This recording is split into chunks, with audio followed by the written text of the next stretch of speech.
What is going on, guys? We're on our third week of this month's Tides of War challenges, and this week we get a chance to unlock the Selbstlader 1906, a weapon for the Scout class. So I'm going to show you guys how I went about unlocking this gun, and hopefully it'll help you guys out along the way. The first task we had to complete was to deal 200 damage to vehicles. Now, if you've seen any of my videos before, you know I think playing on different game modes will help make these objectives a bit easier. So I suggest playing on Conquest, as this is a very heavy vehicle-centric progression, and when you play on game modes like Breakthrough, you find yourself at times where only one team has access to the vehicles, and by the limited amount of vehicles, this makes it really difficult to complete these tasks quickly. Plus, you have new maps like Panzerstorm, which is exclusively on the game mode Conquest, and seeing that there are a ton of vehicles on that map, if you get a chance to play on that map, I'd imagine probably just in one round, you'll be able to quickly complete these Tides of War missions for this week. So back to the first task where we got to get 200 damage to a vehicle. It doesn't specifically say as an infantry player or something else, but just to deal out 200 damage. So if you want to jump onto a tank or maybe play as an infantry class, you could pick up the assault class using some of the gadgets to deal out damage on enemy tanks. I, however, found myself in a Tiger tank, which was pretty fun, and I was able to pretty much easily deal out those 200 damage in one round by doing some tank versus tank battles. So pretty simple and easy stuff to get started off. You could, of course, maybe be in an airplane or maybe jump onto an AA gun and deal out damage to an airplane in that instead. Again, it only says deal out 200 damage to a vehicle, so I'd imagine all those possibilities are doable.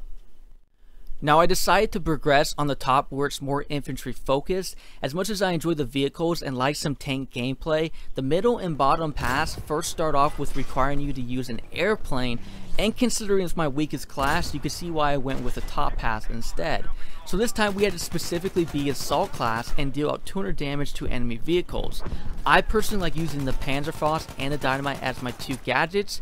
However, whichever gadgets you choose to pick isn't really the big issue. The main issue is just being able to find tanks to deal damage to. So again, if you're playing on Conquest and playing on maps like Panzerstorm, you'll have more tanks than you need. I suggest, though, when you're going through the server browser, you search for Rotterdam, as Rotterdam is right before Panzerstorm. And sometimes when you're in the server browser and if you jump into a map, you might not know when it's going to be over with, and so you could jump into the map that's been fairly played out with already.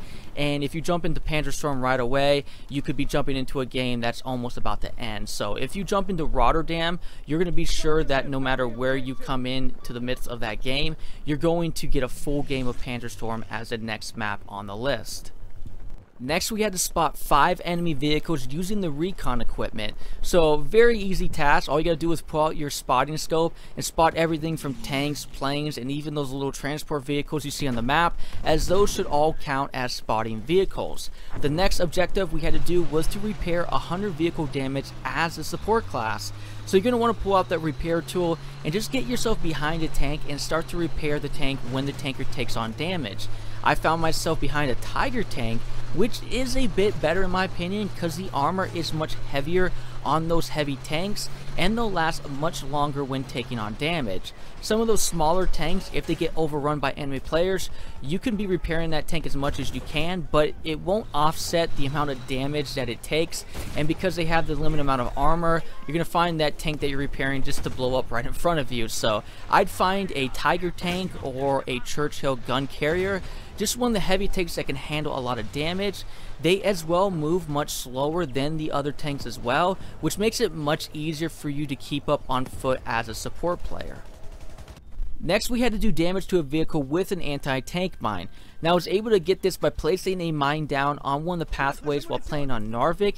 If you ever see one of those paths on any map, really, your best bet is to lay a mine down there, as those pathways make it much easier for the vehicles to go across the battlefield, so you're more likely, in my opinion, that they're going to run over one of your mines by going across one of those paths. The challenge doesn't say, however, to destroy, but just to do damage. So if you have a max of 3 mines, whether you're the assault or support class, you can spread those across the different routes on the battlefield, again making it more likely that one of the vehicles are going to run over them. But if that still doesn't help you, I suggest try sneaking up behind a tank just make sure you're crouched and not sprinting, as the tanker will hear your footsteps if you are in full sprint. Once you're behind the tank, try dropping a couple mines. Once you've done that, take a grenade and then throw it in front of the tank, and you'll normally see the tanker try to avoid that grenade by moving backwards and end up running over your mines instead. Now I do want to quickly say, because I got this task completed by just laying down some mines on the path, I'm not quite sure if you can just easily shoot the mines instead when you're behind the enemy tank, causing them to explode, which will then end up giving you that anti-tank mine damage. I know in Battlefield 1 I would do this all the time, sneak up behind an enemy tank, drop some mines down, and I'd end up throwing a grenade which would explode the mines and then would end up destroying the tank as well. But what I did notice is it would credit my grenade was destroying the tank and not my mines, so not quite sure if that's the same in Battlefield 5. If anyone knows, feel free to let me know in the comments down below. But regardless, even if this isn't the case, you can easily just throw a grenade in front of the tank and he's most likely going to roll backwards over your mines. And seeing how some of these heavy tanks have such a low mobility, most likely the only direction they can go is forwards or backwards, so very good chance they're going to run over your mines regardless if you throw a grenade in front of them or not. And finally, we need to destroy one tank, something I end up doing by, again, placing a couple mines behind the enemy tank.